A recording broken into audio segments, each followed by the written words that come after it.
नमस्कार भाइयों और बहनों, आज हम सब लोग एक बहुत महत्वपूर्ण प्रेस कॉन्फ्रेंस के अवसर पर यहाँ एकत्रित हुए हैं। मैं अपने साथी से आग्रह करूँगा कि वो जरा वीडियो ऑन करके आप सबको दिखाएं और प्रस्तुत करें।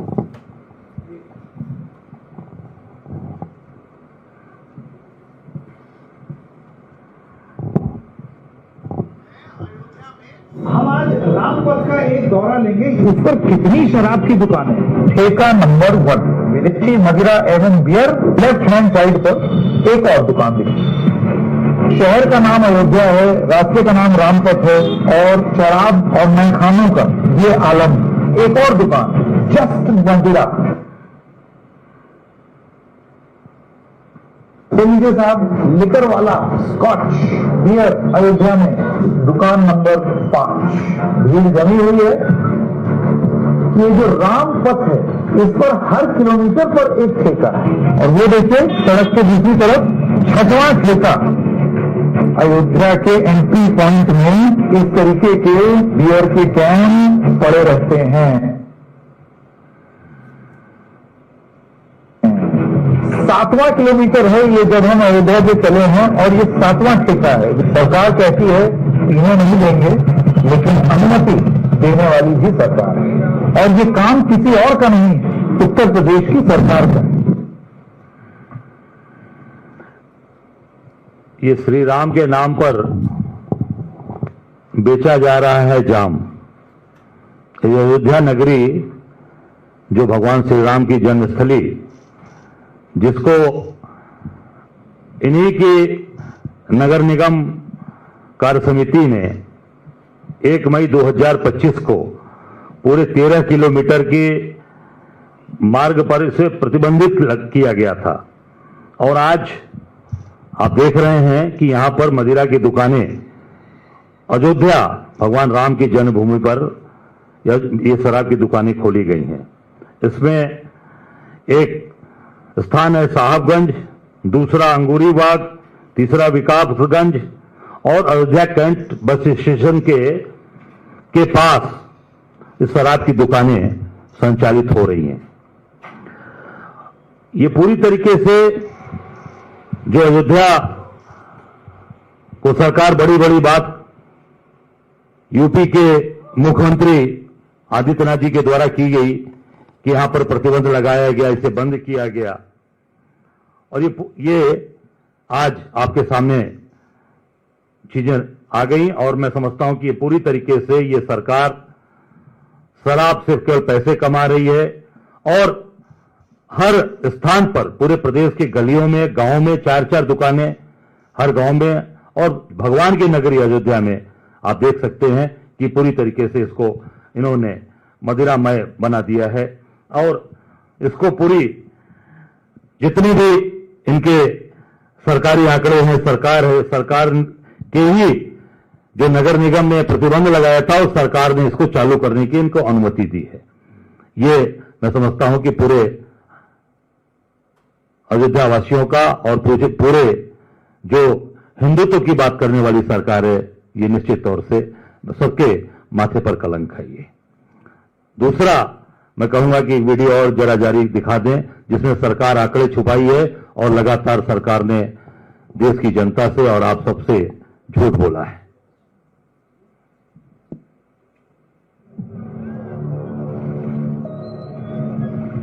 उत्तर प्रदेश के प्रयागराज में आयोजित कुंभ में 29 जनवरी यानी मौनी अमावस्या के दिन कई जगह भगदड़ हुई।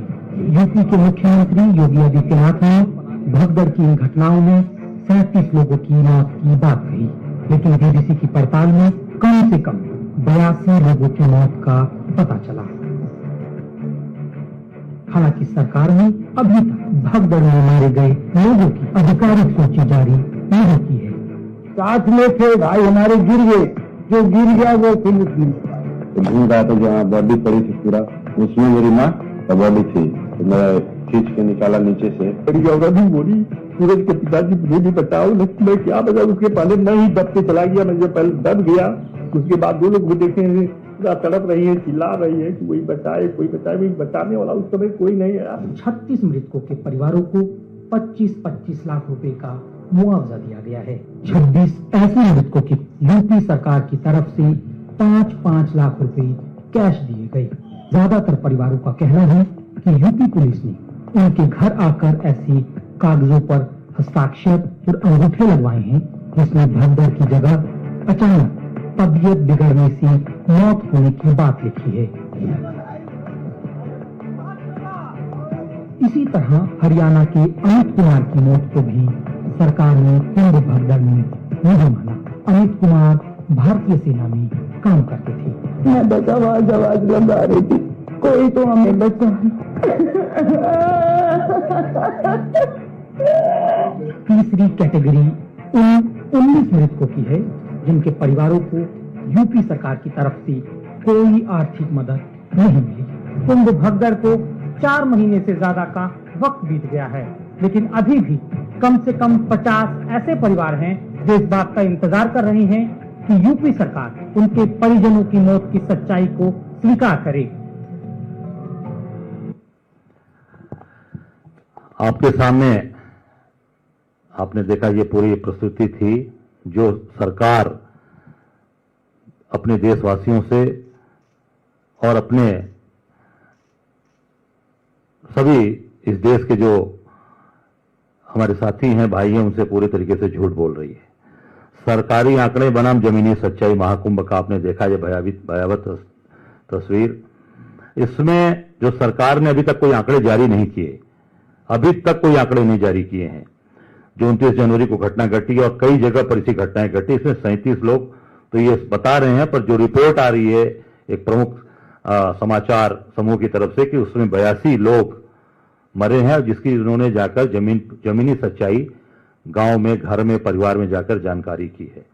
और इन्होंने 25 लाख रुपए दिए 36 लोगों को, 5-5 लाख रुपए दिए इन्होंने 26 लोगों को। और कौन दिया?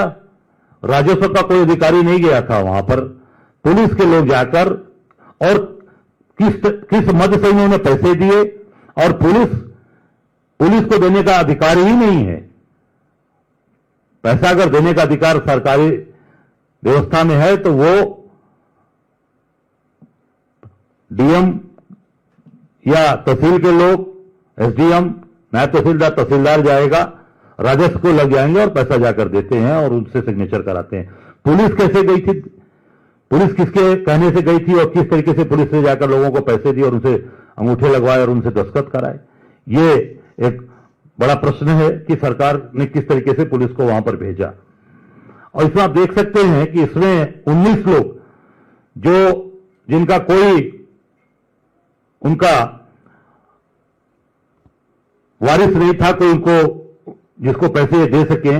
उसमें जो सबसे दुर्भाग्यपूर्ण है कि जो बीजेपी के वरिष्ठ नेता आदरणीय गोविंदाचार्य जो महासचिव रहे हैं, उनके छोटे भाई के.एन. वासुदेवाचार्य भी मरे। 19 लोगों में है ये।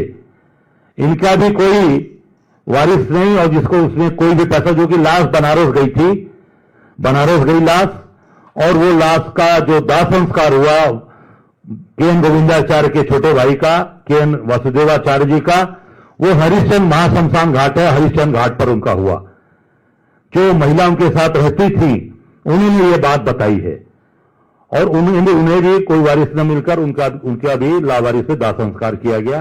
ये है भारतीय जनता पार्टी की असलियत। और जो अपने राष्ट्रीय नेता आदरणीय गोविंदाचार्य जी के सगे भाई को लावारिस और उनको उस तरीके से बनारस के अंदर जलाया गया। और इससे बड़ा दुर्भाग्य क्या हो सकता है देश का, देशवासियों का, जो अपने नेता के परिवार को ही उन्होंने उसका कोई वारिस नहीं बताकर उसको बिना वारिस के जलवा दिया गया काशी में। ये मैं समझता हूं कि सरकार की पूरी सच्चाई, जो जिस तरीके से उत्तर प्रदेश की सरकार एक अयोध्या के अंदर जैसा इन्होंने जो यहां पर हिंदुत्व की बात करके और बड़ी बड़ी बात कर पूरे प्रतिबंध लगाने की, एक तरफ नगर निगम प्रतिबंध लगाता है, दूसरी तरफ सरकार शराब के ठेके खोलने का आदेश देती है और शराब के ठेके खोले जाते हैं। जगह जगह पूरे अयोध्या के अंदर दुकानें खोली गई हैं। और दूसरा, महाकुंभ में जो भगदड़ हुई उसमें अपने ही राष्ट्रीय महासचिव के सगे भाई को इन्होंने वहां पर लावारिस घोषित करके उनकी डेड बॉडी जलवाई गई। ये और पूरी तरीके से आंकड़ा अभी तक नहीं दिया गया। जो 82 लोगों की रिपोर्ट जारी हुई है उसको भी पूरा इन्होंने छिपाया, 37 कहा।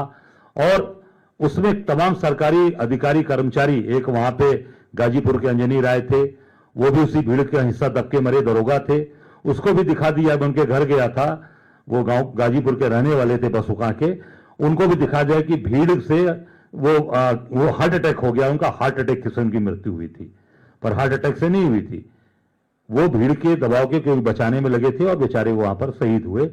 सरकार ने उनकी भी, सरकारी कर्मचारी दरोगा की भी सुधि नहीं ली और उनको भी उसी लिस्ट में डाल दिया। मैं समझता हूं कि ये सरकार पूरी तरीके से आम जनता से झूठ बोल रही है, आम जनता के लोगों को केवल और केवल ठगने का काम। और तो और गेरुआ वस्त्र पहनकर, इतने बड़े गोरखनाथ पीठ के संत हैं, गेरुआ पहनकर ये प्रदेश की जनता और देश की जनता से झूठ बोल रहे हैं। धन्यवाद। कोई सवाल हो तो इसी संदर्भ में कोई सवाल हो तो ये दोनों संदर्भ में आप मुझसे कोई सवाल पूछ सकते हैं।